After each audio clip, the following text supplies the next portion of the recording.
Welcome to Techietalkee. Hello friends. In this video, I'll elucidate the basics of classes and objects in object-oriented programming structure, which in short we call it as OOPS.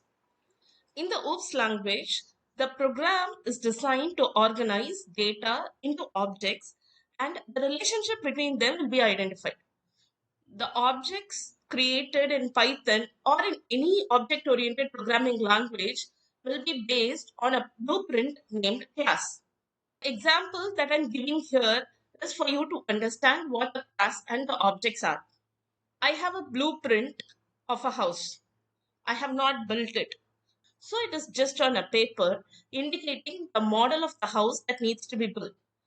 So this house does not have an address or it does not occupy any space on the ground. But I'll give all the detailed specifications that the house needs and the activities that will be performed in that house. This kind of blueprint is called a class in object-oriented programming. When we define a class in our program, it does not occupy any space in the memory location. Based on this blueprint, I'll build a house. In this example, I'm building 3 houses. These 3 houses are going to occupy space and will have an address. The specifications that I have in the blueprint will be incorporated when I'm building it. Similarly, I can instantiate the class to create an object. An object will be created with all the specifications in the class along with the functionalities. Since the object is created, it will occupy space in the memory. Using the same blueprint, I can instantiate multiple houses. Similarly, using the same class, I can instantiate multiple objects. Say, for example, I want to open a door in one of the houses, say house 2.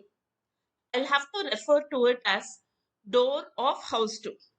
Similarly, if I want to access an attribute in an object, I will have to refer to it as object.attribute.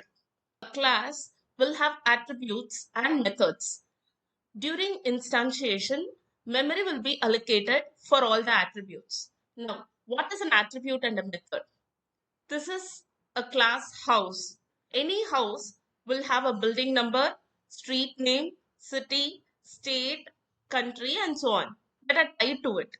So these are called attributes. Each of the houses that I was referring to here will have all the attributes. Similarly, each and every object that is instantiated from the class can be assigned values for these attributes.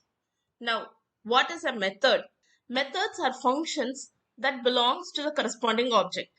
In my example, I have 2 methods. One method to verify if the building number is valid and if it is not null. The second method is to verify the PIN number based on the address and the other details that are provided by the user. Hey guys, hope you now understood the basics of a class and object in object-oriented programming structure. Thank you for watching this video. If you have any queries, you can reach out to me at techietalkee@gmail.com. Happy learning and have a great day.